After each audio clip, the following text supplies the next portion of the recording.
There I am. Hey guys, we're back again. And this time we have joining us a couple of writers, would you believe it? We have the fantastic GM Berrows, and we have... Meghan McCarthy. Do you want to welcome to the stage?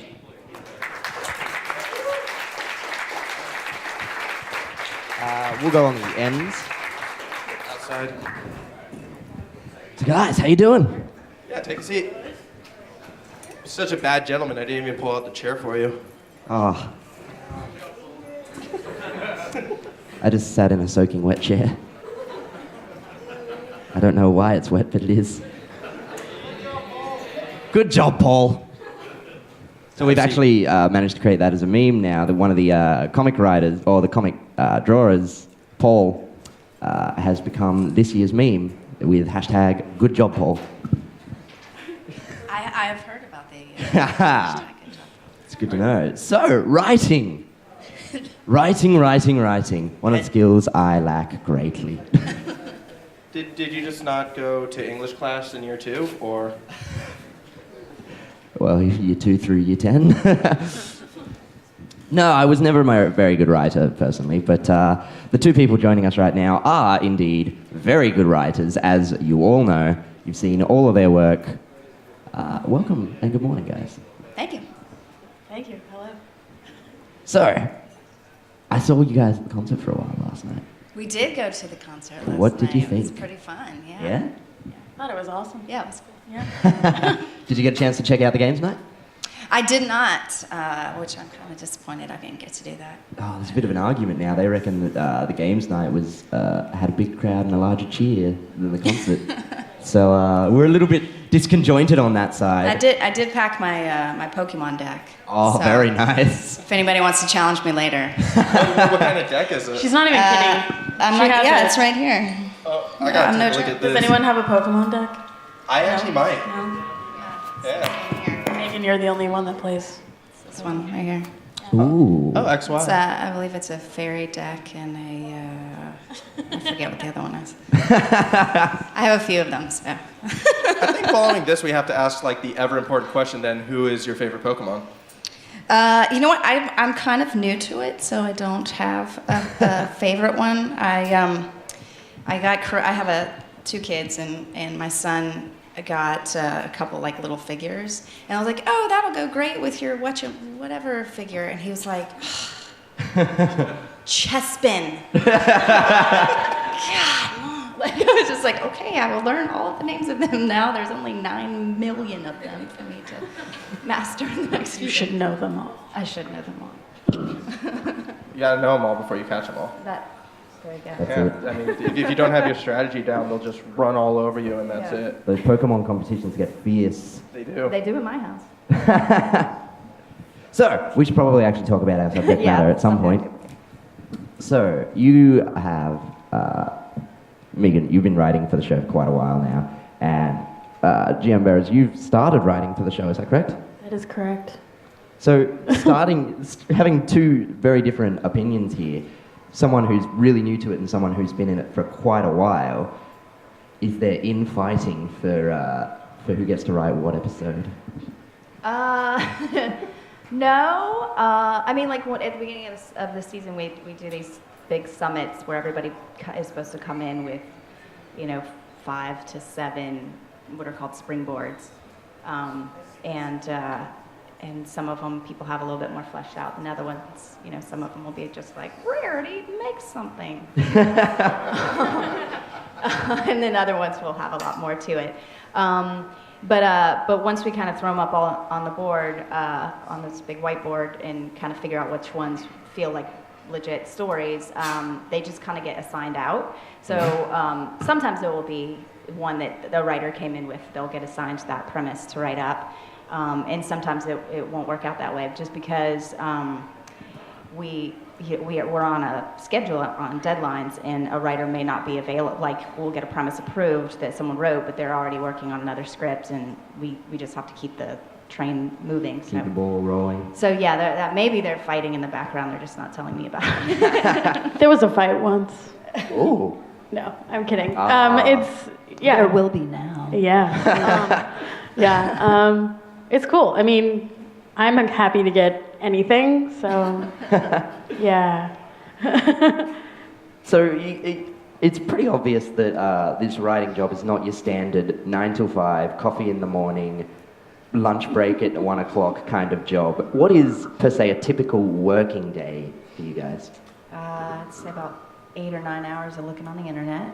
Very good. Yeah, I mean, it is kind of crazy because once you're kind of assigned something or working on a script, I mean, each individual writer probably has their own sort of process of how much of their day they spend procrastinating and how much they spend actually writing. But for me, as a story editor, I'm constantly juggling multiple scripts at the same time. So Does that ever get confusing? Have you? Not confusing, just stressful or overwhelming. I'm never confused by what is happening. I'm just freaking out over it. Confused how you got to that place. Yeah. Why am I doing this?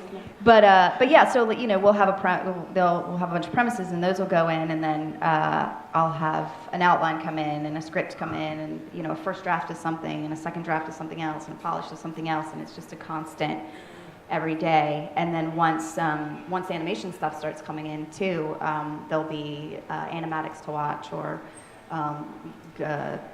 when they do records, I've started being more involved in listening to records and stuff like that too. And then actual cuts of the animation. So there's just every day is something. Yeah. So yeah, but yeah, it is. I definitely at the end of season 4, I was writing the finale, and I was also writing Rainbow Rocks, and then I was doing a rewrite of another episode, all at the same time. So I didn't see my family for a week. And I think I was in you can always tell when I'm in the thick of it, because they'll be like, aren't those the pajamas that you've been wearing for 3 days? Leave me alone, mommy's working. So coming from a point where you've written these fantastic books for the younger audiences and moving into writing for the show, how did that transition go for you? I like to think it was pretty smooth. I don't know.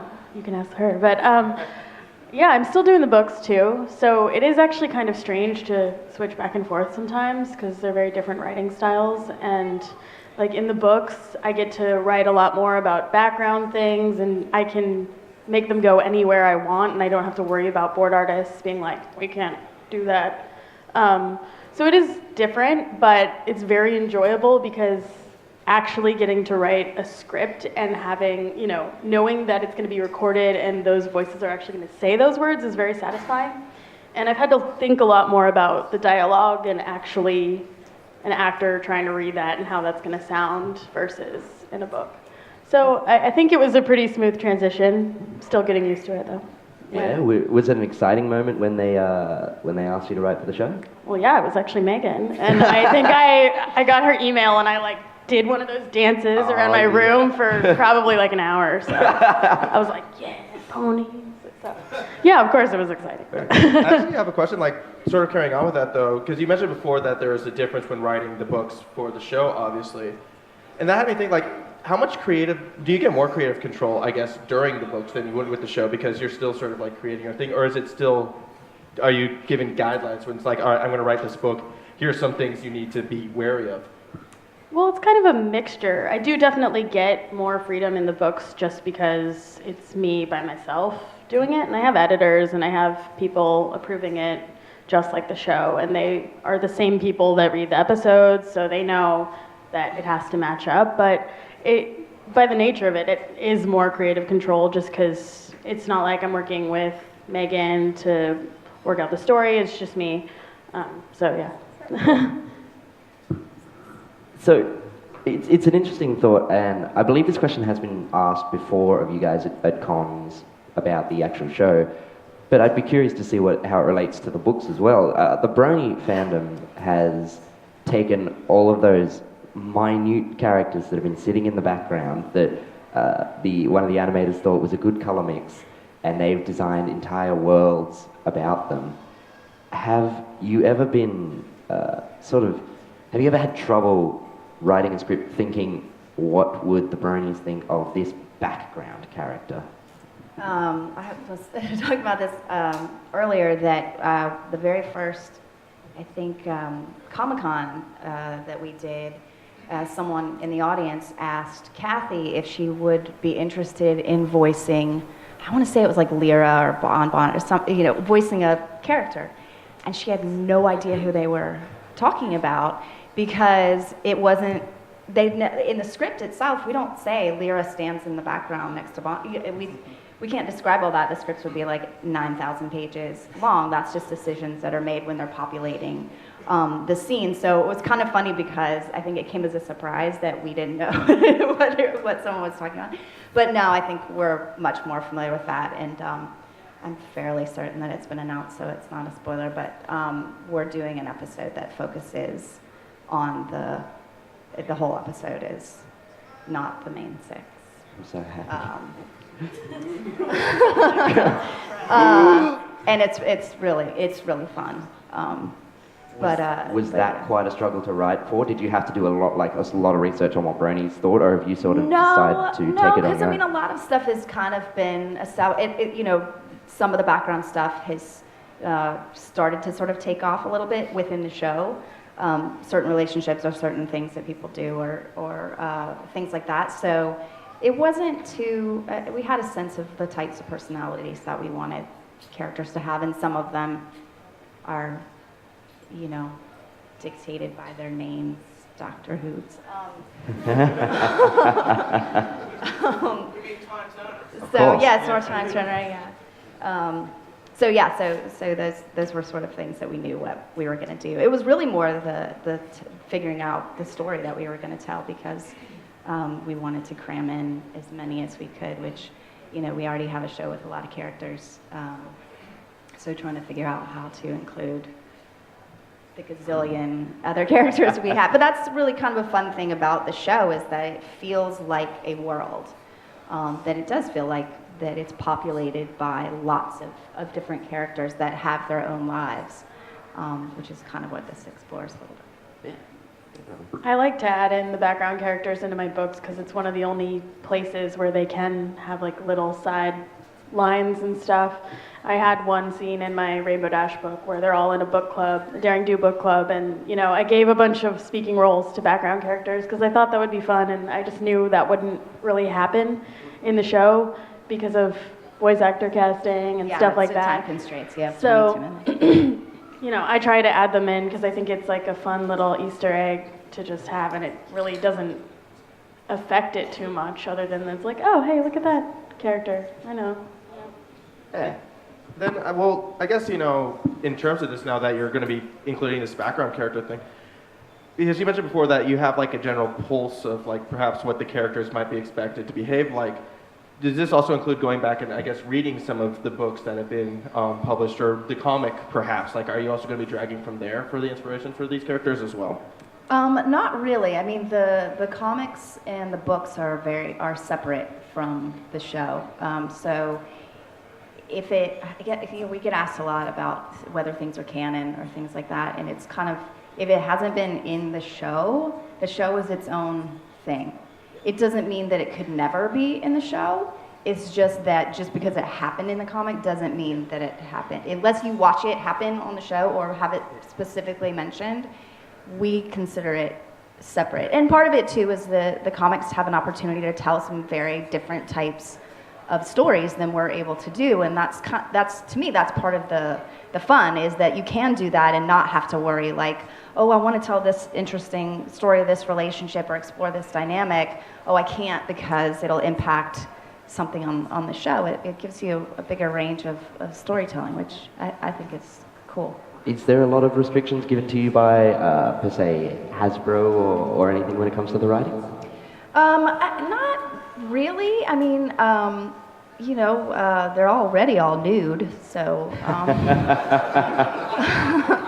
But yeah, I mean, the show has a certain tone, and we're not going to depart drastically from that tone anyway. I mean, it's like when I'm thinking of stories, I'm never gonna come up with something that doesn't fit the show that we've already established. So it's not like a restriction that's being put on me. It's just, here's these characters and here's how they behave and here's how the world that they live in works.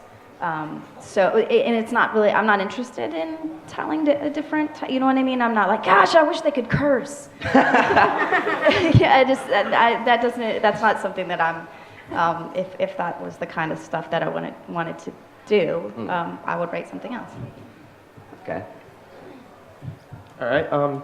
Do you want to start moving on to audience questions now? I think we will start moving on to audience's questions. Formal Riot's going to run around and find you guys for questions. While he's doing that, in the meantime, I had a question in my mind and it literally just vanished into obscurity. So I'm desperately going to talk and think at the same time as to what my question was. It's not going to come back to me. So I'll just say, for the since Lauren Faust had left the staff, do you ever feel, while you're writing anything, what would Lauren Faust do? I mean, I think she built a world and built characters that are so good that really we're thinking, what would Twilight do? Ah. What would Apple do? I mean, I kind of asked that, like, oh, do you think about what the audience is going to say about this? And really, when I'm building a story, I'm thinking about what the characters want. Because that's what drives a story. It's if you're trying to guess what someone else would think about or how someone else would do it or how it's going to be perceived, then you're not being true to the characters. And Lauren created amazing characters. So I feel like my job is just to be true to the thing that she started, and I'm going to have my own voice and bring my own things to it, but within this amazing world that she created. So I feel like, and we're friends and everything. So. When it kind of got passed over to me, I felt like I had her support because we've known each other for a long time. All right, so a question here being asked. Before we get to it, also, just a general thank you for when writing, taking into the older audiences in mind and those little nods. It makes it much more enjoyable for all of us, so thank you from some of us here for that. Carrying on, in seasons 3 and 4, it sort of always seemed like there was a larger story arc in mind progressing. How has that changed the writing process, if at all, for the writers? Well, it's something that at the beginning of the season, especially with season 4, that was an idea that with the chest and the keys and all of that stuff was something that I came up with at the very beginning. And so we knew that we needed to have the key episodes. So when we were figuring out what the stories were going to be for that season, well, we knew there was a collection of them that were not figured out, but we knew that there were parameters to them. But one of the things that's interesting about the show itself is that while there's continuity, it's not serialized because we don't know the order in which they'll be aired internationally. So we can't do something that like cliffhang, with the exception of like the first 2 episodes in the finale, we can't do episodes that cliffhang and then the next episode they continue because that may not be remotely the way that they air. So it's an interesting and fun challenge for me, especially with season 4, where I wanted to have this bigger arc, but every single episode has to be able to completely stand alone. So if you watch the show as a whole, if you start from beginning to end, you get to experience this big storyline, but if you just pop in and watch one key episode, it's still a satisfying episode that has a very clear beginning, middle, and end, and concludes in a way that is a complete story. But I think we strive really hard to have that continuity where something that happens in the past, in previous episodes, we do try to carry that over and keep it in mind and have it inform things that happen in the future. Okay, I guess so the next question, almost carrying on with this idea of continuity, in terms of the characters, they have also sort of evolved and progressed as the show has gone on. How have you found, I suppose, writing for that progression, and was that always a clear idea in mind? Did that process change as you found the characters sort of developing in their own way?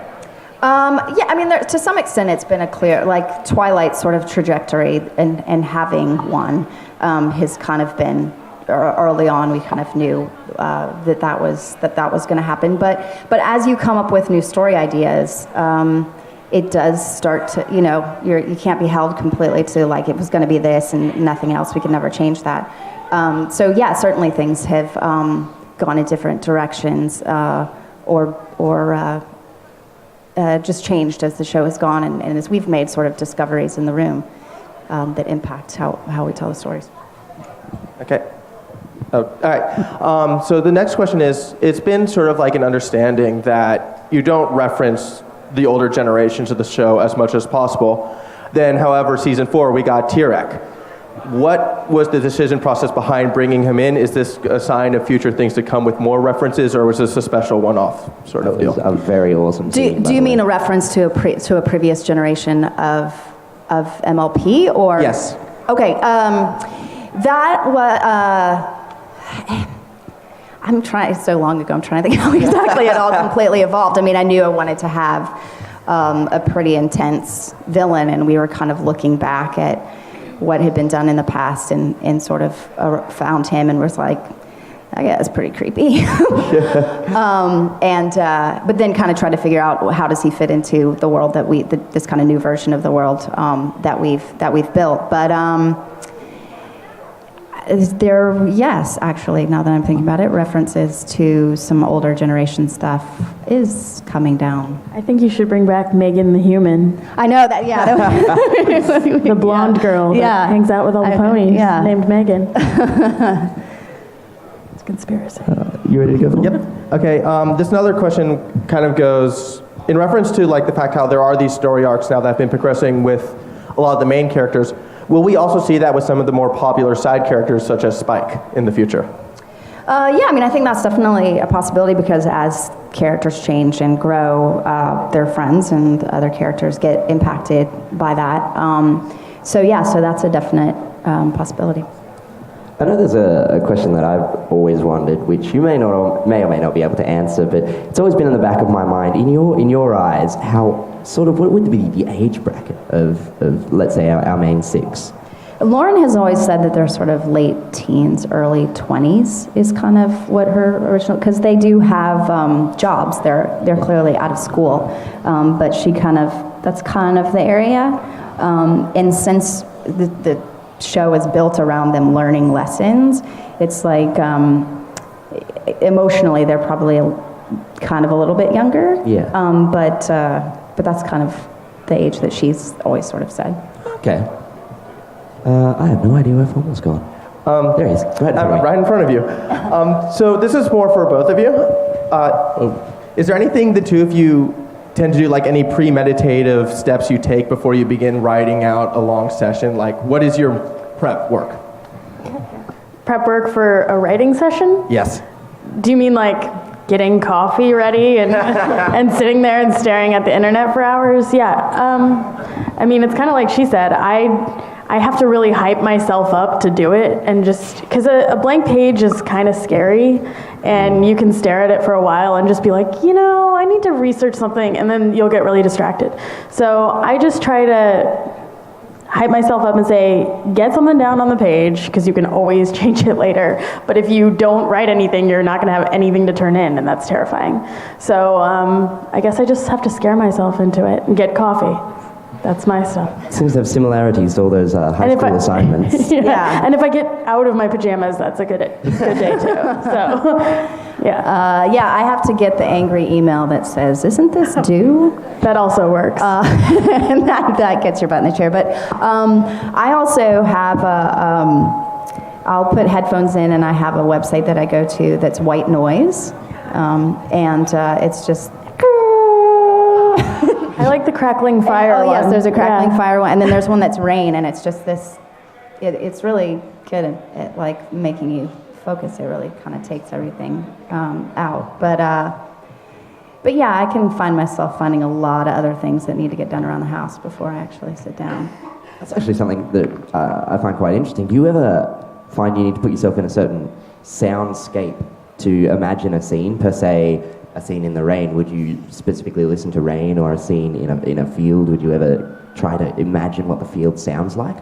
I haven't done that, but that's a good idea. Maybe I'll try that. During writing the Daring Do books, I listened to a lot of the Indiana Jones soundtrack, because I was like, I gotta get adventure-y. Let's go. So sometimes I'll do that, but I don't know. The rain is good. All right, so the next question involves a bit of your relationship with Hasbro. I mean, obviously there will be times where they come in and ask you, we want to move the toys in this line. When that happens, how does that change your writing process, especially if you already have an idea in mind? Has there ever been instances where Hasbro's like, nope, you're doing this now, and then panic mode behind the scenes, or? Not really. Yeah, I mean, Equestria Girls was sort of the first thing where they came to me and said, we're going to make them girls, and the other executives that actually work at Hasbro always say, like, we went, what? But then we all kind of sat down and said, okay, how do we make this still feel like this thing that we really, have worked really hard to build? And how do we make it interesting for ourselves? Like, how do we make it a story that we would want to tell? Which I think we've been fairly successful at. So that was kind of the first time where something was brought to me that I really had to really go, how am I going to make this a story that interests me, that I want to tell? But otherwise, it's usually kind of a broader concept that I then can bring. It's my job to sort of bring stories to it. It's kind of an interesting exercise, though, puzzle to have to fit it in, I think.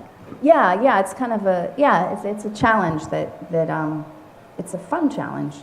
The old writing challenge of you given a beginning, a middle, and an end, and fill in all the gaps. Wait, say that again? It's a bit of like one of those old writing challenges where you're given a beginning, a middle, and an end. Oh, and then you have to, yeah. It makes your mind, have to work a little bit, which is fun. So the next one's sort of a two-parter almost, a little bit of spoiler hunting, I'm going to call it. First of all, any more returning villains? Because the Return of Discord seemed to have great success and fans loved it. Are we going to be seeing any other villains in the future? And on that same note, with the upcoming movies, what do we need to know about them? Do we have any release dates planned? What day should we be getting excited for? How can we prepare for the movie? Yeah, these things have been announced, so I can say. The Pony feature film is coming out March of 2017. And I think it will be released everywhere, so it won't be something where it'll be released in the States and then released here. I think it's coming out everywhere. March 2017 is the goal. So we're working on that right now. I should be working on it right this minute. But I told them I'm going to Australia. So that's coming up, and that is Pony. It is, it's not Equestria Girls, it's not anything, it is straight up Pony Friendship is Magic. Feature. I think a lot of people have been anxiously waiting for this movie. Is this your chance to sort of break some of the mold and go a little bit more nuts? If you're going to make a feature film, you got to go big, because otherwise, people will say, oh, I can watch that on TV. So we have gone big. Oh, it sounds exciting, ladies and gentlemen. I don't know if I can wait another 2 years. Over here. Yeah, I'm all the way over here now. Anyways, so this one goes when you're writing something and then finally you see it pen to paper published or you see it on screen, has there ever been any moments where oh, maybe I shouldn't have done that with this character, or that didn't go out quite as I wanted to? Has that ever crossed your minds at all? Last minute jitters. Yeah, that happens to me sometimes, but at some point you have to let it go, because otherwise it'll never get published or put on screen. And you have to also trust that the people that you work with are going to tell you if something's completely awful. But I don't know. It's I think it's bad to just dwell on what you should have done, because you can't change it at that point, and just move on and do better next time and try to improve, I guess. Yeah. Agreed. So I guess a follow-on question to that then, what have been your biggest accomplishments and the most, yes, this is my career, this is awesome, your happiest moments? Coming to Australia and doing a convention. Yeah, I was going to say, that's pretty checking off some of those boxes.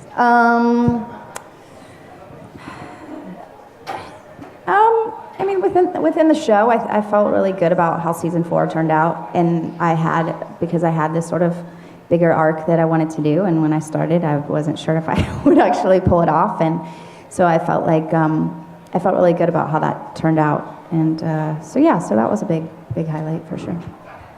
And then also last night when we were at the dance thing, they were singing a song that I wrote, and I was just like, I'm in Australia and there's like these people singing this song that like I was like just in my, and I think I wrote it in my closet because I didn't have we moved to a new house. I didn't have doors on what would be the office, so like most of the season and like a lot of Equestria Girls, I was in my like walk-in closet. So it was really kind of crazy to think like me being huddled over at a desk, you know, trying to figure something out, and then seeing other people perform it in a whole different part of the world it's amazing to me and very humbling. Just a quick follow-up on that. It's a question you've been asked, I know for sure, many, many times, but that transition from being sort of a little bit more in the background to suddenly well in the foreground of the international convention scene, that must have been a jarring change. And how did that go for both of you?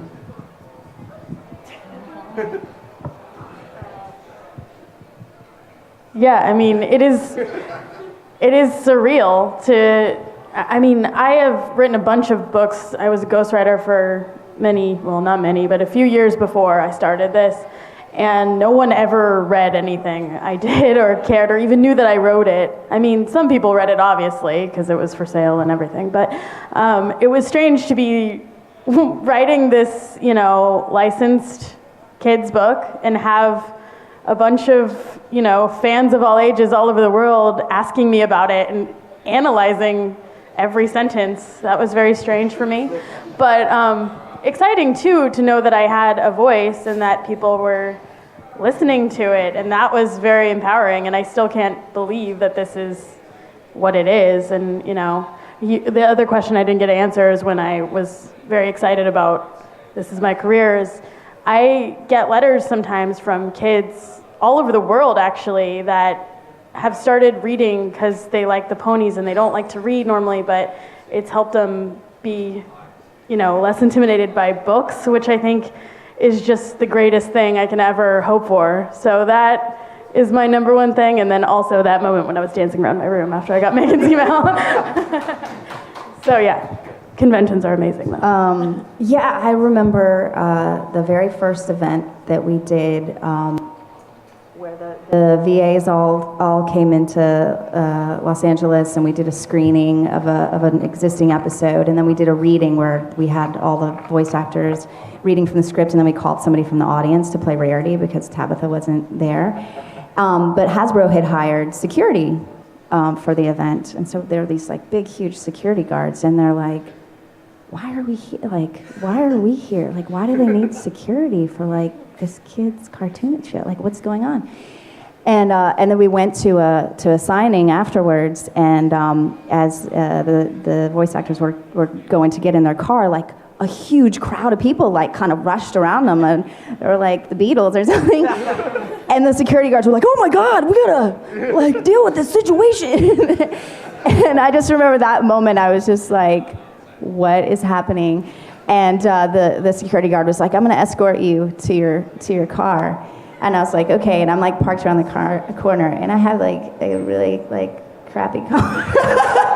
And so he's walking to my car, and I'm just like, I'm kind of a big deal. I'm like a super rock star. Let me just get my 2004 Honda Civic, and and it was just this crazy thing, and especially for writers. Because the voice actors, they especially like Tara Strong has done so many things and is very well known in the industry and has a lot of fans. But especially for writers of animated, more kids or just series in general, nobody knows who we are. And all of a sudden, people go, "Oh, I know you wrote that episode," and all the writers were just like, what's happening? This is the greatest thing that's And I'm coming to the convention, and I'm talking to my kids. I'm like, Mommy's got to go to Rockstar Fantasy Camp.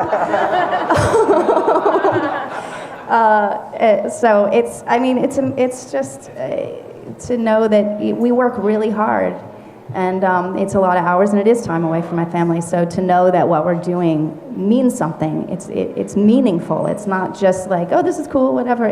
People really are engaged in it, and it's brought so many people who wouldn't necessarily know each other together to be a part of that. It's just really amazing experience. So yeah, I guess then continuing on, like with all the interactions and all the feedback that you would get from fans throughout the work that you do, how much have you let fan criticism perhaps influence your works? Like when you get an outcry, like maybe this didn't work so well, so we'll try and change it because of the fan reaction. Has that ever been a process, or is it very much you're doing your own thing? Yeah, it's kind of like what I was saying earlier, where the characters tell me what to do. So I'm really thinking, what would Twilight do? What would Applejack do? And I try to be as true to that as possible. And I have a Twitter account, and like there's a guy that tweets me like every day about how he just hates what I've done to Spike or something. But it's like every single, and like for a little while he didn't do it, and I got worried about him. Because I was like, I haven't heard from that guy in like a couple of days. I hope he's okay. But yeah, you can't let the criticism impact you too much, because then you're second guessing yourself. You're not trying to tell a story that interests you, that engages you as a writer. So yeah, I mean, does it hurt my feelings if somebody's like, you suck, and I've gotten those tweets too on a pretty regular basis. But yeah, you can't let that impact what you do. On the flip side of that one, have you ever let good criticism go to your head too much? I always like to say that you take criticism and praise both with a grain of salt, because, I mean, that can happen. Like, if you only listen to the praise and you ignore the criticism, then you're just going to be... Kanye West. Yeah, I mean, so if someone's just, I'm gonna let you finish. Oh, man. But I think McCarthy is the greatest writer Meghan of just all Kanye'd time. me. So that makes me Taylor Swift. I'm okay with that. But yeah, you can't, I mean, it's obviously nice to hear good things and helps, keep you going when you're sitting there feeling horrible about yourself, because that can happen too when you're just alone all the time with a computer screen and you have a lot of work to do. But it really does help, but you should also be wary of reading too much into that. All right. Another question. This one's just for you, Meghan. In regards to the mental breakdown scenes in Party of One and Lesson Zero, how much of that, if any of it, came from personal experience? 100% of it. Yes, I really actually have prided myself on the fact that I have not curled up in a fetal position and sobbed uncontrollably and had a meltdown. But yeah, no, that was, and that was an idea that it wasn't a premise that I came up with. It was one that was assigned to me. So I'm sort of like, Lauren, what are you trying to say, lady? Why did you think I would do this one so well? But yes, that was very much based on personal experience. Though the visual of it was something that the directors and the board artists really pushed that and took that to a place that, in my mind, I had sort of some ideas of that, but I was like... Lauren sent them visual references of you. She was taking secret pictures. Yeah.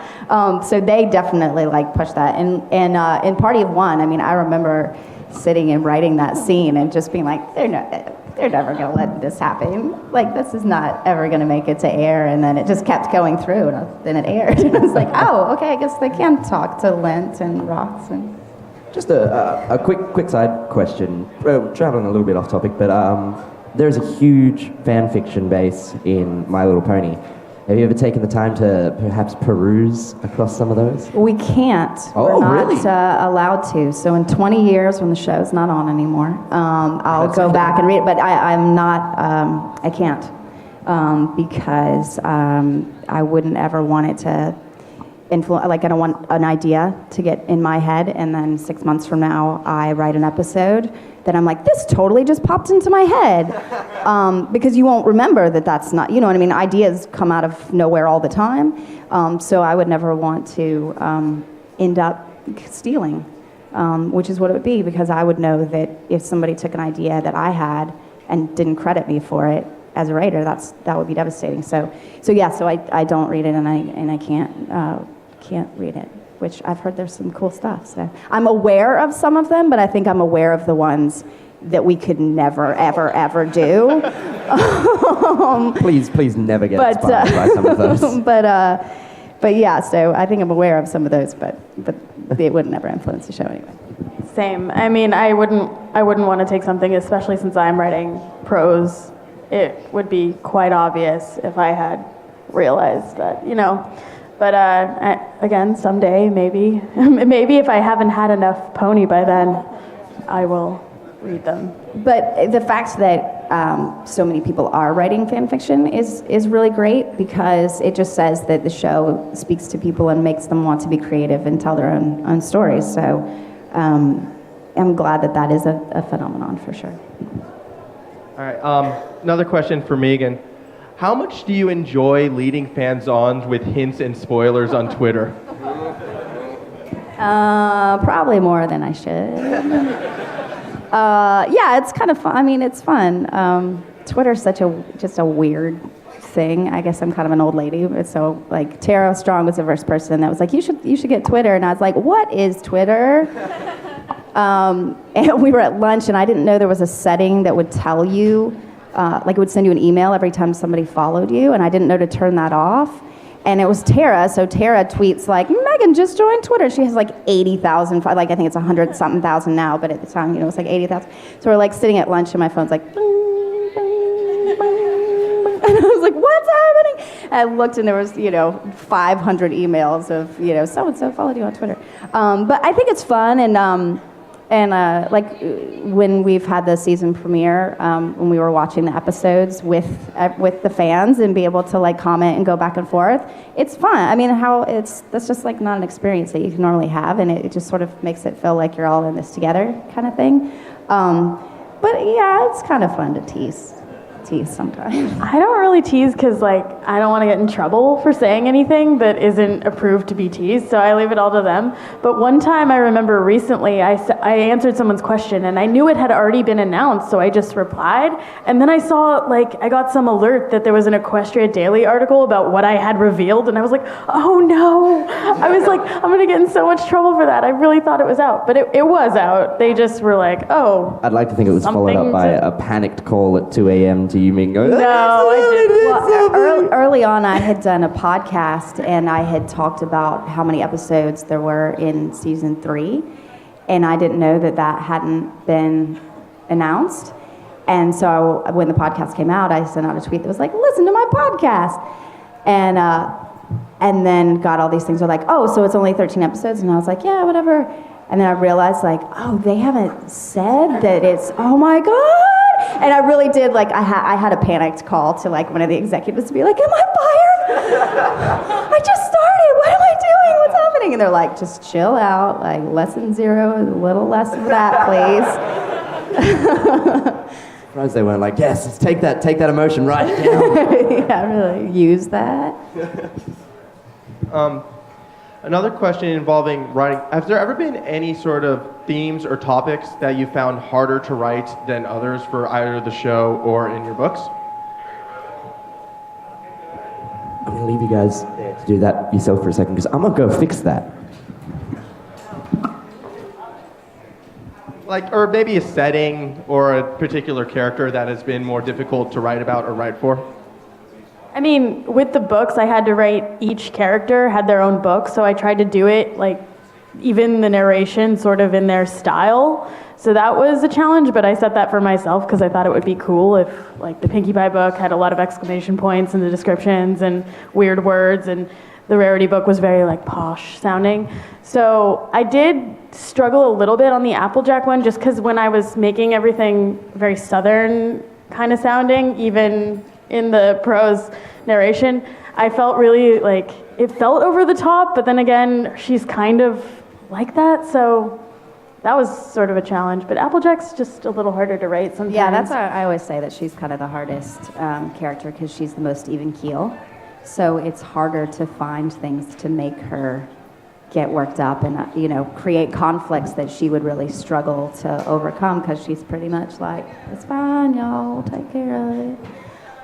So she's definitely tougher. But like themes and stuff like that, I try to find things that I want to say.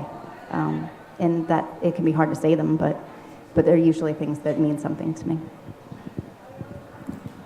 Sorry about that. Are we all fixed now? Is it good? Yeah, we should be good for the moment, yes. All right, cool. So I guess it's a little further, like a follow-up on Applejack being one of the harder characters to write on.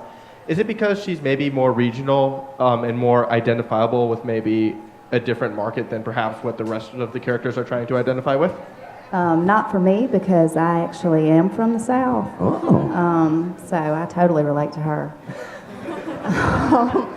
So no, yeah, it doesn't, for me, that's not where it comes from. It really is just that she's pretty chill. He's like a straight man, so Yeah, she is more the straight, yeah, she's more of a straight man. when you have to base something around a straight man, it's a little more difficult than the other ones. And Fluttershy too, I think. Like, she's so quiet and very like sweet. Everything she says is so sweet. Or yeah, in her book, I was like, okay, how's she gonna carry this whole thing? And you know, I made her like talk to a lot of animals the whole time to have things to say. So she's. I've always tough liked to too. imagine that Fluttershy does talk a lot, but only to the animals. She does. Well, that's what I think. All right. All right, where's our yeah. rabbit gone? There he is. You mentioned before how you've actually written some of the songs for the show. Is that usually your job to write the actual music, or do you bring other people in for specific songs? We don't do Daniel Ingram does all the the music for the songs, and then we have another guy, Will Anderson, who does the score. But usually when we're breaking a story, we'll say, and there will be a song here, and the person who writes the script will write the lyrics for the song within the actual script. And then sometimes Daniel will take those and really change them a lot, and sometimes he'll stick very much to what was written. But the writer, I would say, I think every time the writer takes the first pass at the lyrics. Because depending on what the song is within the episode, it may need to reflect some dialogue that was in the episode, and so that's what they're building off of. But yeah, it kind of depends on the writer and the song, and some writers would say, I love to write lyrics, or that's a skill set that I have, and we'll do it, and some writers will be like, here's a thing,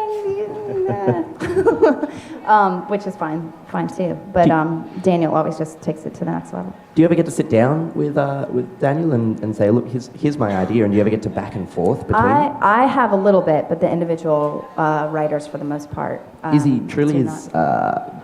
pretty faced in person as he is on the screen? He is. He's He's rather a very Adonis-like. handsome man. I have a question more for Meghan. Do you ever have story ideas come through that everyone is behind and then suddenly gets vetoed, and now you have to rechange everything or come up with new stories at the last second? I mean, we've had things where we started someplace, and then as we fleshed it out, started to realize, like, oh, we thought we had a story here, and it's just not coming together, and we'll have to just toss it. That doesn't happen too frequently because we're on a TV schedule, and it's like we just have to turn in episodes, so we have to figure things out and make things work. But we definitely, when we have writer summits, we throw a ton of ideas up on the board, and then send in a bunch of premises that get killed either by myself or executives or the network or whoever will be like, we're not feeling this one. But that's why we try to generate a lot of them. Do the debates ever get rather, at these big summits, do they ever get rather heated, like arguing about what Rarity would do, or? I don't think it's heated. People get excited and like start yelling, kind of like, and then they'll do this. Like, there's a few people that are really excited, but I don't think people are like arguing. It's friendship. Yeah. Likes Well, each and other. it's usually a case where I always say when it's hard, it's because it's wrong. When you're like really like, oh, I don't know what happens, it's because you set something up in the beginning that did not make sense. The story tells it. I say it tells itself. It's not like that. It's really hard, but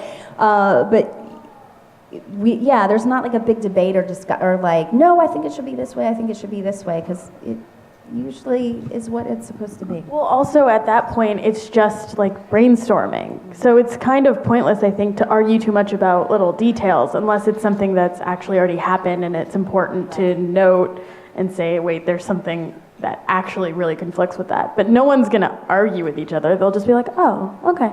Yeah, and I think especially in a writer's room, you can't be very precious because everybody is just constantly throwing out ideas, and you have to also learn in a writer's room to not hold on to something that everybody else in the room has like already said, no, that's not what we're doing. And if you keep repitching the same idea, it just slows down the process. So you have to, that is like a learned skill in the writer's room, is to know when to fight for something and when to be like, yeah, nobody else is feeling this, let's move on and do something else. I found what you said there about when you reach a point and you go, I don't know what happens, it's more, it was a really good writer's block tip by what I could pick for if you're stuck at a point, it's probably that you've made a junction that doesn't quite make sense. Would you describe that as a writer's tip? Yeah, I guess so. I mean, you usually find that if something is wrong in the middle, that's not where it's wrong. It's wrong in the beginning. And same thing, if the ending isn't working, it's always with the setup is usually where the problem lies. And if you're trying to say, like, I'm trying to make this thing in the middle work and I keep struggling with it, you'll a lot of times stay stuck because you're not really assessing what the real problem is. So, yes, pro tip. All right. Last question then, because we're starting to run low on time here. This is a question I think might be on a lot of our minds here, involving the Canterlot wedding. Where was Princess Luna? That's a good question. She was napping. She's a very heavy sleeper. I don't know that it was something that we thought about at the time when we were working on it, which just can sometimes happen because we're focused on what you are seeing. And so it's those things happen too, or sometimes after the fact, we're like, oh crap. So yeah, I don't remember I think we just knew she wasn't in the story. And so yeah, you guys can hold that one against us if you want to. I think it works quite well for us because it gives us something else to create. The fan fiction writers can write fan fictions write a about fan what fiction, Luna was and eventually doing. I'll be able to read it, and I'll be like, oh, wish we'd done that. So, ladies and gentlemen, we've actually, unfortunately, run out of time. So I'd like to get a big round of applause for our two panelists.